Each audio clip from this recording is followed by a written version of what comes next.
السلام علیکم اور آپ کے اپنے چینل میلڈی آف ڈیوائن میں خوش آمدید، اور آپ سب کے لیے ہمارے دل کی گہرائیوں سے بہت سی دعائیں۔ کتاب باتیں میرے مراد کی آج قسط 6 ہم شروع کرنے جا رہے ہیں، جس کا عنوان ہے سوداگر اور طوطے کی کہانی، اور یہ کتاب ہے ڈاکٹر مقصود الحسن عظیمی کی۔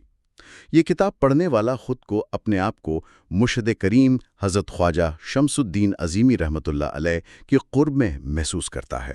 بے شک، ماشاءاللہ، بہت ہی خوبصورت کتاب ہے۔ بالکل، اور آج کی اس نشست میں ہم کچھ بہت ہی خاص موضوعات پر بات کریں گے۔ سب سے پہلے تو ہم مراقبہ ہال کے اس انتہائی پرسکون اور روحانی ماحول کا ذکر کریں گے، پھر مرشد کی شفقت، ان کی خوش طبعی اور جو ایک کمال کا ان کا تربیت کا انداز ہے اس پر روشنی ڈالیں گے۔ جو کہ واقعی بہت انوکھا ہے۔ ہاں، اور اس کے ساتھ ساتھ خدمت اور رضاکارانہ کاموں کی کیا اہمیت ہے ہماری روحانی نشوونما میں، یہ بھی ڈسکس ہوگا۔ اور آخر میں وہ مشہور زمانہ بچپن کی کہانی، طوطے اور سوداگر کی کہانی، اور اس میں چھپا مرنے سے پہلے مرنے کا جو ایک گہرا راز ہے، ہم اس کا تفصیلی جائزہ لیں گے۔ چلیں اب ہم سٹارٹ کرتے ہیں۔ جی، تو سب سے پہلے اگر میں اس کتاب کی اوورآل اپروچ کی بات کروں نا، تو جو چیز مجھے سب سے زیادہ متاثر کرتی ہے وہ یہ ہے کہ اس میں کوئی بہت بھاری بھرکم فلسفہ نہیں جھاڑا گیا۔ ہاں، بالکل سیدھی سادی روزمرہ کی باتیں۔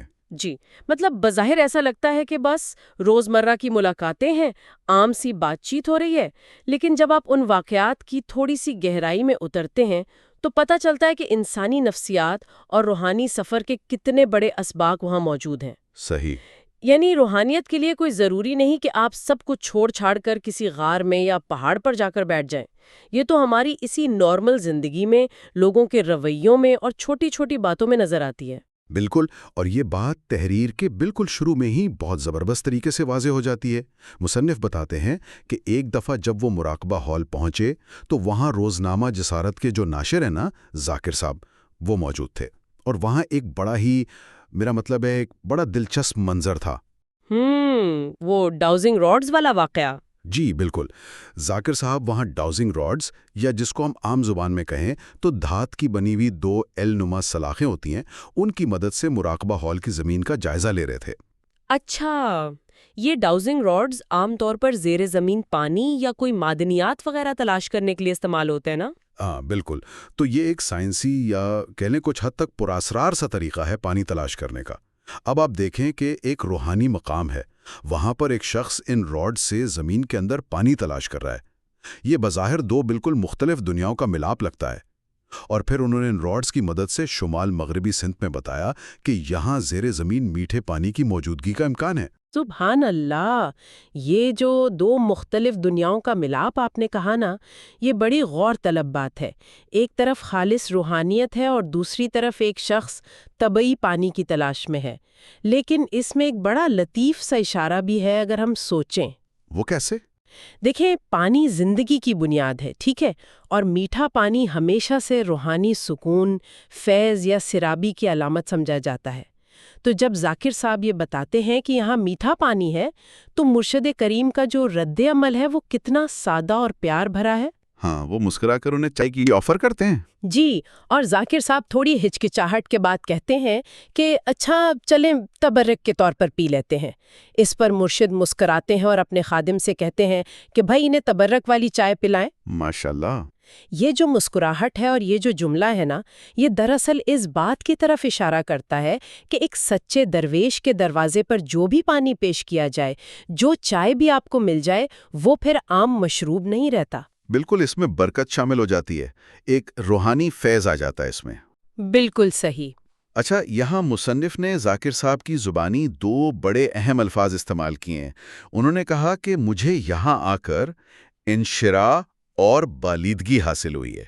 اب یہ ذرا ادبی الفاظ ہیں، لیکن اگر میں ان کو آج کے دور کے حساب سے سمجھنے کی کوشش کروں تو انشراح کا مطلب ہے سینے کا کھل جانا، وسعت پیدا ہونا۔ جی، جیسے ہم سارا دن کوئی بہت بھاری بیگ کندھوں پہ اٹھائے پھر رہے ہو نا، اور پھر شام کو گھر آ کے وہ بیگ اتار دیں اور ایک لمبی سی سانس لیں، وہ جو ایک دم سے سینے میں ہلکا پن محسوس ہوتا ہے، وہ انشراح ہے۔ اور بالیدگی کا مطلب ہے اندرونی نشوونما یا تازگی، اور مصنف کہتے ہیں کہ مجھے ذاکر صاحب کی یہ بات سن کر کوئی حیرت نہیں ہوئی، کیونکہ وہاں جو بھی آتا ہے وہ ایسا ہی فیل کرتا ہے۔ بالکل، اور اس کی ایک بڑی واضح نفسیاتی وجہ بھی ہے۔ مطلب ہم لوگ عام طور پر ہر وقت ایک عجیب سے سٹریس میں رہتے ہیں، دنیاوی پریشانیاں، مقابلے، بلز کیسے دینے ہیں، جاب کی ٹینشن، دماغ ہر وقت الرٹ موڈ میں ہوتا ہے۔ ایک ڈیفنس میکانزم چل رہا ہوتا ہے ہر وقت۔ ہاں، کہ کہیں کوئی نقصان نہ ہو جائے۔ لیکن جب آپ کسی ایسی جگہ جاتے ہیں جیسے مراقبہ ہال کا وہ ماحول ہے جہاں خالص محبت ہے، ایک امن کی اور روحانی سکون کی لہریں وائبس کی شکل میں موجود ہیں، تو انسان کا دماغ خود بخود وہ ڈیفنس کی دیوار گرا دیتا ہے۔ وہ جو بھاری بیگ ہم نے اٹھایا ہوتا ہے وہ اتر جاتا ہے۔ بالکل، وہی بیگ، مرشد کی جو موجودگی ہے اور اس جگہ کی جو انرجی ہے نا، وہ انسان کو مجبور کر دیتی ہے کہ وہ اپنے بوجھ اتار دے، اور اسی لیے وہاں وہ تازگی اور دلی سکون محسوس ہوتا ہے۔ زبردست۔ اور اسی اپنائیت کی ایک اور بڑی پیاری اور تھوڑی سی مسکرانے پر مجبور کر دینے والی مثال مصنف کی اہلیہ کے واقعے سے ملتی ہے۔ تحریر میں وہ بتاتے ہیں کہ ان کی اہلیہ مہمانوں کے سامنے مرشد کا ذکر ایسے کرتی تھی جیسے وہ ان کے اپنے قریبی بزرگ ہوں۔ وہ انہیں ہمارے بابا جی کہتی تھیں، ماشاءاللہ۔ اور مصنف ان سے مذاق کرتے کہ بھئی وہ تو میرے بابا جی ہیں، تمہارے کہاں سے ہو گئے، تم انہیں ان کے بابا جی کہا کرو۔ لیکن اس پہ ان کی بیگم کا جو جواب ہوتا تھا نا، وہ کمال تھا۔ ہاں، یہ دراصل اس مقام کی بات ہے جہاں آ کے روحانی رشتے خونی رشتوں سے بھی زیادہ مضبوط اور اپنے لگنے لگتے ہیں۔ ایک جو سچا روحانی تعلق ہوتا ہے نا، اس میں کوئی غیریت یا بیگانہ پن ہوتا ہی نہیں ہے۔ بالکل نہیں۔ یہ نہیں سوچا جاتا کہ یہ تو فلاں کے مرشد ہیں تو میں ان سے دور دور رہوں، وہ سب کے لیے یکساں طور پر اپنے ہو جاتے ہیں۔ اور مزیدار بات یہ ہے کہ جب شوہر کہتا کہ میں بابا جی سے تمہاری شکایت کروں گا کہ تم بات نہیں مانتی، تو وہ بالکل نہیں ڈرتی۔ وہ بڑے اطمینان سے کہتی کہ وہ میری نہیں، الٹا آپ کی کلاس لیں گے کہ تم اپنی بیوی کو کیوں ستاتے ہو۔ یہ دیکھیں نا کہ کتنا پختہ یقین ہے انہیں۔ ہاں، مطلب ایک خاتون کو یہ کنفرم ہے کہ بابا جی کے ہاں انصاف ہوگا، اور وہ ہمیشہ کمزور کی، یعنی ان کی سائیڈ لیں گے۔ یہ جو ایک بے تکلفی ہے، یہ بہت خوبصورت ہے۔ اور میں سمجھتی ہوں کہ یہ چیز مرشد کی کمال شفقت کا نتیجہ ہے۔ انہوں نے ایک ایسا ماحول، ایک ایسی فضا بنائی ہوئی ہے جہاں ہر انسان، چاہے وہ مرد ہو، عورت ہو، بچہ ہو، وہ یہ فیل کرتا ہے کہ میں اہم ہوں، میری بات سنی جائے گی اور مجھے سمجھا جائے گا۔ جی بالکل، اور بچوں کے حوالے سے بھی اس میں بڑا پیارا ذکر ہے۔ جب مصنف اپنے بچوں اور اہلیہ کو مراقبہ ہال لے کر جاتے ہیں تو وہاں کا جو منظر ہے نا، وہ ان روایتی خانقاہوں سے بالکل مختلف ہے جہاں عموماً بڑی سختی ہوتی ہے کہ بھئی چپ کر کے بیٹھو، شور مت کرو۔ بالکل، وہاں بچہ کیسے کھیل رہے تھے؟ بچے وہاں جا کر اتنے خوش ہوئے کہ مصنف لکھتے ہیں جیسے کھلتے پھولوں پہ نکھار آ گیا ہو۔ وہ ہال میں ادھر سے ادھر ایسے دوڑ رہے تھے، کھیل رہے تھے جیسے کسی اجنبی جگہ نہیں بلکہ اپنے ہی گھر کے دالان میں ہوں۔ بچے تو ویسے بھی بہت سینسیٹیو ہوتے ہیں۔ میرا ماننا ہے کہ وہ کسی ایسی جگہ کھل کر کھیل ہی نہیں سکتے جہاں تھوڑی سی بھی گھٹن ہو۔ بالکل، جہاں کوئی سختی ہو وہاں بچے ڈر کے سہم جاتے ہیں۔ ان کا یوں بے تکلف ہو جانا ہی اس بات کی سب سے بڑی دلیل ہے کہ اس جگہ کا کونا کونا تحفظ اور محبت کا احساس دلا رہا تھا۔ جی، بچوں کا رویہ تو واقعی ایک بیرومیٹر ہوتا ہے۔ پازیٹیو اور نیگیٹو انرجی کو وہ بڑوں سے کئی زیادہ جلدی پکڑ لیتے ہیں، اور پھر اسی وزٹ میں جو ان کی اہلیہ کے بیعت ہونے کا مرحلہ آتا ہے، وہاں تو مرشد کی شخصیت کا ایک اور ہی پہلو کھل کر سامنے آتا ہے۔ خوش طبی والا پہلو۔ ہاں، ان کی خوش طبعی اور جو ایک کمال کا سینس آف ہیومر ہے۔ وہ منظر مجھے بہت ہی زبردست لگا جب وہ بیعت کے لیے تیار ہوتی ہیں اور مصنف ذرا شوخی نہ آ کر مرشد سے کہتے ہیں کہ حضور اس کو منع کریں، یہ آپ سے بیعت تو ہوئی نہیں ہے، اور خود کو عظیمی بتاتی پھرتی ہے۔ اب عام طور پر ایسے موقع پر کوئی بڑا بزرگ ہو تو شاید ناراض ہو جائے یا کوئی لمبا چوڑا درس دینا شروع کر دے۔ لیکن مرشد فوراً مسکرا کر کیا کہتے ہیں؟ کیوں؟ آپ یہ نہیں چاہتے کہ یہ بھی جنت میں جائیں؟ سبحان اللہ! سبحان اللہ! یہ ایک چھوٹا سا جملہ ہے لیکن اس کے اندر اتنی مٹھاس، اتنی بڑی بشارت چھپی ہوئی ہے کہ انسان دنگ رہ جاتا ہے۔ اور دیکھیں اس میں تربیت کا کتنا گہرا پہلو ہے۔ بالکل، مرشد نے بہت ہی ہلکے پھلکے مزاحیہ انداز میں مصنف کو یہ میسج دے دیا کہ بھائی روحانی فیض کے دروازے تو سب کے لیے کھلے ہیں، آپ کو اس پر کیوں اعتراض ہے؟ بالکل، اور اس کے بعد جب وہ فارم بھرنے کی باری آتی ہے نا، وہ بھی ایک الگ ہی دلچسپ قصہ ہے۔ خاتون عمر کا کھانا خالی چھوڑ دیتی ہیں تو مرشد پوچھتے ہیں، وہ بیچاری تھوڑی ہچکچاہٹ میں کہتی ہیں کہ مجھے اپنی عمر یاد نہیں۔ تو مرشد سختی سے نہیں کہتے کہ بھئی اپنا شناختی کارڈ دکھاؤ یا عمر کیوں نہیں پتا۔ نہیں، وہ انتہائی شفقت سے کہتے ہیں کہ اچھا آپ 30 سال لکھ دیں۔ مطلب یہ چھوٹی چھوٹی باتیں بتاتی ہیں کہ وہ لوگوں کی نفسیات کو کتنا سمجھتے ہیں۔ وہ نہیں چاہتے کہ کوئی شرمندہ ہو۔ بالکل، وہ مریدوں کی دلجوئی کرتے ہیں۔ لیکن اگلے ہی دن اس گفتگو میں ایک بڑا اہم موڑ آتا ہے، جی جب مصنف کی شوخی، مطلب ان کا جو مذاق کرنے کا انداز ہے، بالکل، وہ تھوڑا سا حد سے بڑھ جاتا ہے۔ ہاں، وہ واقعہ مصنف مرشد کے سامنے جا کر ایک بڑا حساس سا مذاق کر دیتے ہیں۔ وہ کہتے ہیں کہ حضور، ایک عجیب سا مسئلہ ہو گیا ہے۔ اب چونکہ میری بیوی بھی آپ سے بیعت ہو گئی ہے تو سلسلے کے حوالے سے تو وہ میری بہن بن گئی ہے۔ یہ کہہ کر وہ ایک دم چپ ہو جاتے ہیں۔ انہیں شاید فوراً ہی احساس ہو جاتا ہے کہ وہ بے تکلفی میں ادب کی جو ایک باریک لائن ہوتی ہے نا، وہ کراس کر گئے ہیں۔ اب یہاں ایک عام انسان اگر سوچے تو اسے لگے گا کہ اب تو مرشد کو غصہ آئے گا، وہ ڈانٹیں گے کہ تم کیسی جاہلانہ باتیں کر رہے ہو، طریقت کا مذاق اڑا رہے ہو۔ بالکل ایسا ہی لگتا ہے۔ لیکن ایک کامل مرشد کا ریاکشن ایسا کبھی نہیں ہوتا۔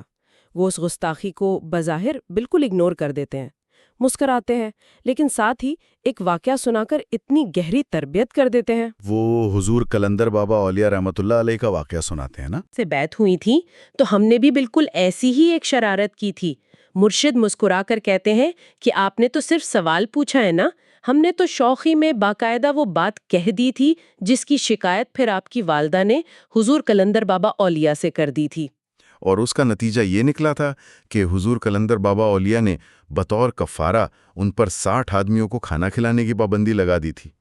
اب دیکھیں، مرشد نے ڈانٹا نہیں، غصہ نہیں کیا، لیکن یہ بتا دیا کہ بھائی طریقت کے راستے میں بے تکلفی کی ایک لمٹ ہوتی ہے۔ بالکل لمٹ ہوتی ہے۔ آپ نے جو بات کہی ہے، اگر اس پر روحانی طور پر گرفت ہو گئی تو اس کا خمیازہ بہت بھاری ہو سکتا ہے۔ وہ کہتے ہیں نا کہ تصوف سراسر ادب کا نام ہے۔ ہاں، بادب بانصیب۔ اور یہ جو طریقہ ہے نا تربیت کا، آج کی ماڈرن سائیکالوجی بھی تو یہی کہتی ہے کہ کسی کی عزت نفس کو مجروح کیے بغیر اسے اس کی غلطی کا احساس دلانا ہی اصل تربیت ہے۔ بالکل صحیح کہا آپ نے۔ اچھا، اس واقعے کے بعد کتاب میں ایک نیا چیپٹر یا ایک نیا تجربہ شروع ہوتا ہے۔ مصنف فیصلہ کرتے ہیں کہ وہ مراقبہ ہال میں شب بسری کریں گے، یعنی رات وہیں گزاریں گے۔ وہ دیکھنا چاہتے تھے کہ دن کے وقت تو یہاں بڑی گہما گہمی ہوتی ہے، رات کو یہ جگہ کیسی لگتی ہے۔ اور وہ رات تو واقعی ان پر بہت سے نئے راز کھولتی ہے۔ جی، وہ دیکھتے ہیں کہ سلسلے سے جڑے ہوئے جو لوگ ہیں، جو ظاہر ہے اپنی نارمل زندگیوں میں پڑھے لکھے ہوں گے، برسر روزگار ہوں گے، کوئی افسر ہوگا، کوئی بزنس مین ہوگا، وہ وہاں پر کس قدر خاموشی اور لگن کے ساتھ رضاکارانہ طور پر کام کر رہے ہیں۔ بالکل خلوص کے ساتھ۔ کوئی وہاں فرش پر جھاڑو لگا رہا ہے، کوئی برتن دھو رہا ہے، روحانی ڈاک یعنی جو خطوط آتے ہیں لوگوں کے، ان کو کھول کر فائلوں میں لگایا جا رہا ہے، ان کے جوابات لفافوں میں بند کیے جا رہے ہیں۔ اور رات کے وقت کیا ہو رہا ہے؟ لالٹینوں کے شیشے صاف ہو رہے ہیں، پودوں کو پانی دیا جا رہا ہے، رات رکنے والے مہمانوں کے لیے بستر لگائے جا رہے ہیں، اور یہ سب کچھ بغیر کسی شور شرابے کے بالکل خاموشی سے ہو رہا ہے۔ سبحان اللہ۔ یہاں نا تھوڑا سا رک کر ہمیں اس بات کی گہرائی میں جانا چاہیے کہ روحانیت کے راستے میں، تصوف میں، اس خدمت کی اتنی زیادہ اہمیت کیوں ہے؟ جی بتائیے۔ دیکھیں، جب انسان دنیاوی معاشرے میں کوئی پوزیشن یا مقام حاصل کر لیتا ہے نا، تو اس کے اندر لاشعوری طور پر ایک انا، ایک ایگو پیدا ہو جاتی ہے۔ اسے لگنے لگتا ہے کہ میں کوئی خاص انسان ہوں، میرا ایک سٹیٹس ہے، اب میں چھوٹے موٹے کام کیسے کر سکتا ہوں۔ ہاں، وہ خود کو دوسروں سے الگ اور بڑھتر سمجھنے لگتا ہے۔ بالکل، لیکن جب وہی پڑھا لکھا سٹیٹس والا شخص کسی درویش کی محفل میں جاتا ہے، خانگاہ میں جاتا ہے، اور وہاں جا کر وہ فرش دھوتا ہے، لوگوں کے جھوٹے برتن صاف کرتا ہے، تو پتہ ہے وہ کیا کر رہا ہوتا ہے؟ وہ دراصل اس فرش کا میل نہیں صاف کر رہا ہوتا، وہ اپنے اندر بیٹھی ہوئی اس انا کو، اس ایگو کو رگڑ رگڑ کر صاف کر رہا ہوتا ہے۔ کیا بات ہے، بالکل صحیح۔ یہ خدمت انسان کو اندر سے توڑتی ہے، اسے عاجز بناتی ہے، اور روحانیت کا تو اصول ہی یہی ہے کہ جب تک آپ کے اندر کا وہ فرعون، وہ جو میں ہے، وہ نہیں مرتا، تب تک آپ کا روحانی سفر شروع ہی نہیں ہو سکتا۔ یہ بات انسان کو واقعی سوچنے پر مجبور کر دیتی ہے کہ ہم ظاہری عبادات پر تو بہت زور دیتے ہیں، لیکن اپنے نفس کی، اس انا کی صفائی کی طرف ہمارا دھیان ہی نہیں جاتا، جو کہ سب سے ضروری ہے۔ بالکل۔ اور اس خدمت کے ماحول کے ذکر کے بعد مصنف ایک بہت ہی دلکش اور پر اسرار سا منظر بیان کرتے ہیں۔ وہ بتاتے ہیں کہ مغرب کی نماز کے بعد مرشد لان کی گھاس پر ہی مراقب ہو گئے، اور پھر وہاں لالٹینیں روشن کی گئیں۔ کتاب میں ایک بڑی زبردست تمثیل ہے۔ وہ کہتے ہیں کہ باہر جو جدید شہر ہے وہ اپنی بجلی کی روشنیوں سے جگمگا رہا تھا، لیکن اس فقیر کی کٹیا میں، اس ہال میں جو لالٹین کے چراغ جلے وہ محض شیشے کے چراغ نہیں تھے، وہ صاحب روشن ضمیر اصحاب کے دلوں کی روشنی تھی۔ ہائے ماشاءاللہ، کتنی خوبصورت بات ہے۔ بہت خوبصورت۔ مطلب اگر ہم اس کو سادی زبان میں سمجھیں تو باہر کی جو دنیا کی چکا چوند ہے، جو مصنوعی روشنیاں ہیں، وہ آپ کی آنکھوں کو تو خیرہ کر سکتی ہیں، لیکن جو آپ کے اندر کا اندھیرا ہے نا، وہ صرف اسی سچی لگن، ذکر اور مرشد کی نگاہ سے ہی دور ہوتا ہے۔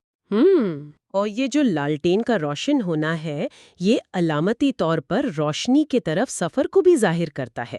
جب انسان مراقبے میں بیٹھتا ہے، اپنی آنکھیں بند کر کے بیرونی دنیا کا اس شور و غل کا رابطہ کاٹتا ہے، تو وہ دراصل کر کیا رہا ہوتا ہے؟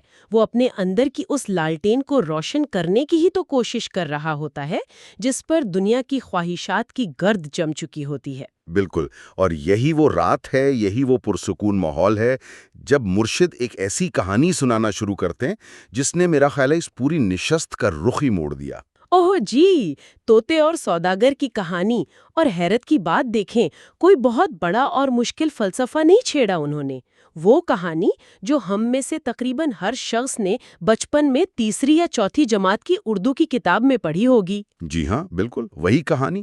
بظاہر کتنا عجیب لگتا ہے کہ ایک روحانی محفل سجی ہے، رات کا پہر ہے، بڑے بڑے لوگ بیٹھے ہیں اور ایک بزرگ وہاں بچوں کی ایک کہانی سنا رہے ہیں۔ لیکن صوفیہ کا طریقہ کار یہی ہوتا ہے۔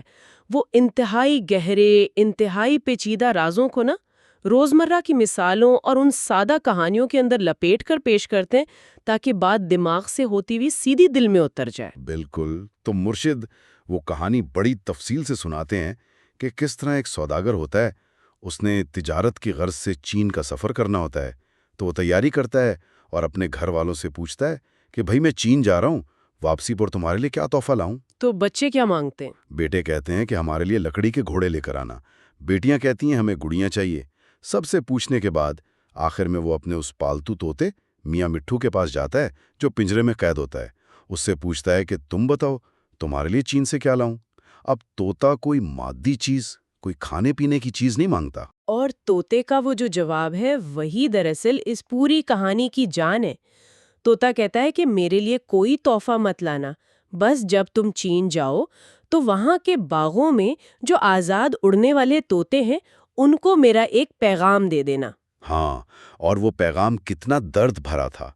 وہ کہتا ہے کہ ان سے کہنا کہ تم تو وہاں کھلی فضاؤں میں آزادی سے اڑتے پھرتے ہو، کبھی اس شاخ پر تو کبھی اس شاخ پر بیٹھتے ہو، لیکن تمہارا ایک ساتھی، تمہارا ایک دوست یہاں سے بہت دور ایک قفس میں، ایک پنجرے میں قید ہے، اور اس نے تمہیں سلام کہا ہے۔ پھر وہ سوداگر چین چلا جاتا ہے، وہاں اپنا مال بیچتا ہے، اور پھر واپسی پر ایک دن ایک باغ سے گزرتے ہوئے اسے طوطوں کا ایک غول نظر آتا ہے۔ اسے اپنا وعدہ یاد آتا ہے اور وہ اپنے طوطے کا وہ پیغام ان آزاد طوطوں کو سنا دیتا ہے، اور جیسے ہی وہ یہ پیغام دیتا ہے وہاں ایک عجیب واقعہ پیش آتا ہے۔ جی، وہ باغ کا طوطا گر جاتا ہے نا؟ بالکل، ان طوطوں میں سے ایک طوطا درخت کی شاخ سے نیچے گرتا ہے، تھوڑا سا تڑپتا ہے اور بظاہر مر جاتا ہے۔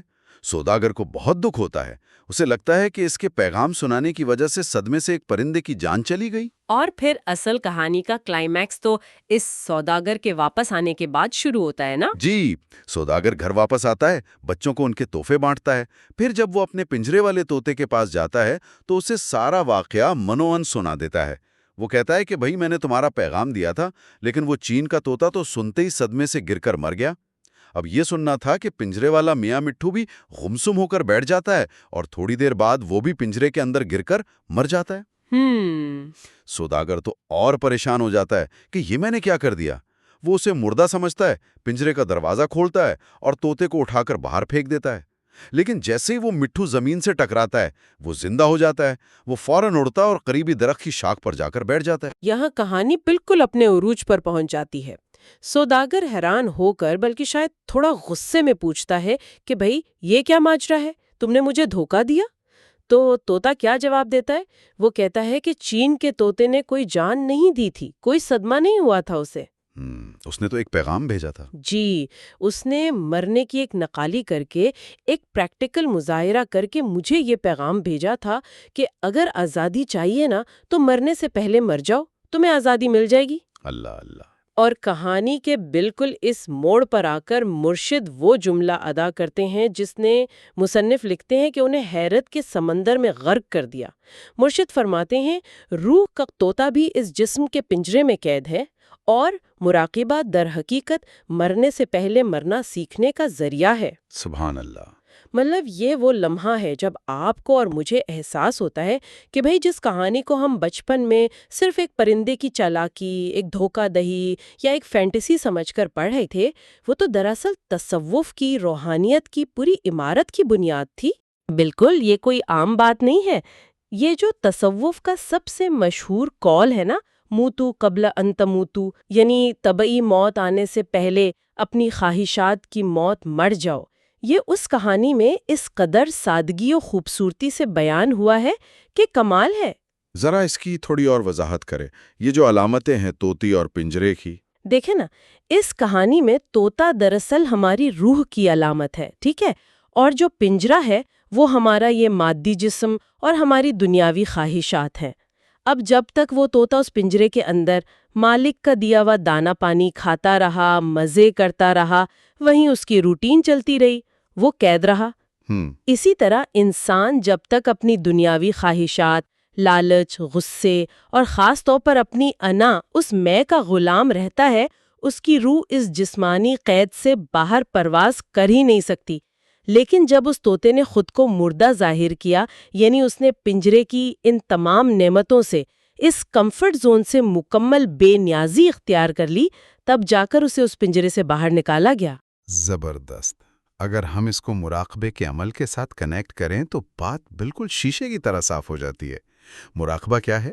جب انسان مراقبے میں بیٹھتا ہے، آنکھیں بند کر کے، دنیا کے شور و غل سے کٹ کر، تو وہ بظاہر اپنے حواس کو معطل کر دیتا ہے۔ وہ ایک طرح سے دنیا کے لیے مردہ ہو جاتا ہے۔ بالکل، وہ شعوری طور پر یہ پریکٹس کر رہا ہوتا ہے کہ میں نے اپنے جسمانی خول سے الگ ہو کر کیسے سوچنا ہے، میری روح کا رابطہ اللہ سے کیسے جڑنا ہے، اور یہی وہ مرنے سے پہلے مرنے کا عمل ہے جس سے روح کو پرواز ملتی ہے۔ مرشد نے دیکھیں کس کمال ہنر بندی کے ساتھ ایک بچپن کی یاد کو استعمال کر کے منزل بھی دکھا دی اور وہاں تک پہنچنے کا راستہ بھی سمجھا دیا۔ اور اس سے یہ بات بھی تو ثابت ہوتی ہے نا کہ سچی بصیرت اور حکمت کے لیے کوئی بہت بڑی ڈگری یا بہت بھاری فلسفے کی ضرورت نہیں ہوتی، ایک جاگتے ہوئے ذہن کی ضرورت ہوتی ہے۔ ہم عام انسان کیا کرتے ہیں؟ ہم روزمرہ کی ان کہانیوں کو، واقعات کو بس ایک ظاہری سطح پر دیکھتے ہیں اور آگے بڑھ جاتے ہیں۔ ہاں، انٹرٹینمنٹ کے طور پہ لیا اور ختم۔ جی، لیکن جو ایک دانا شخص ہوتا ہے، جو صاحب بصیرت ہوتا ہے، وہ ان عام سی باتوں میں سے معرفت کے موتی چن لیتا ہے۔ اور میں سمجھتی ہوں کہ یہ نشان منزل ہر اس انسان کے لیے ہے جو واقعی اپنے اندر کی کھوج لگانا چاہتا ہے۔ بالکل صحیح کہا آپ نے۔ اس ساری گفتگو نے، اور خاص طور پر اس کہانی نے، تو ذہن میں واقعی ایک نیا در کھول دیا ہے۔ میں سوچ رہا تھا کہ اگر ہم اس بات پر تھوڑا غور کریں کہ انسانی جسم اور یہ دنیا ایک پنجرا ہے، تو کیا ہم آج کے جدید دور میں ہم لوگ اپنے ارد گرد موجود یہ جو آسائشیں ہیں، موبائل فونز ہیں، بینک بیلنس کی دوڑ ہے، اور سوسائٹی میں بس اپنا سٹیٹس اور رتبہ بڑھانے کی جو ایک ناختم ہونے والی دوڑ ہے، اس میں شامل ہو کر کہیں صرف اس پنجرے کو اندر سے خوبصورت اور آرام دہ تو نہیں بنا رہے ہیں؟ بہت گہری بات کی ہے آپ نے۔ ہم اس پنجرے کی تیلیوں پر سونے کا پانی چڑھا رہے ہیں، اس کے اندر بڑے نرم و گداز گدے بچھا رہے ہیں، لیکن ہم یہ بنیادی بات ہی بھول گئے ہیں کہ بھائی یہ سب کچھ ایک قید خانے کی ہی تزئین و آرائش ہے۔ کیا ہم اتنے آرام دہ اور لگژری پنجرے سے کبھی باہر نکلنے کا یا مرنے سے پہلے مرنے کا تصور بھی کر سکیں گے؟ یہ ایک ایسا سوال ہے جو ہم سب کو اپنے آپ سے، اپنی ذات سے ضرور پوچھنا چاہیے۔ آپ کا بہت شکریہ کہ آپ نے ساری پوڈ کاسٹ سنی اور دیکھی۔ امید ہے کہ آپ کے دل معرفت کی روشنی سے منور ہوئے ہوں گے۔ اگر آپ نے چینل میلوڈی آف ڈیوائن کو سبسکرائب نہیں کیا تو پلیز کر لیں، لائک کر دیں ویڈیو کو، اور اسے ان لوگوں کو فارورڈ کریں جن کے بارے میں آپ کو لگتا ہے کہ وہ اس طرح کا روحانی مواد سننے میں دلچسپی رکھتے ہیں، جو کہ آپ کو سکھاتا ہے اور آپ کی نشو و نما کرتا ہے۔ اور اگر آپ نے ریڈنگ سیشن لو وہ قلم کی پوڈ کاسٹ نہیں دیکھی اور سنی تو لازمی پلے لسٹ میں جا کے سنیے، بہت دعا کے ساتھ۔ اللہ حافظ ٹو آل۔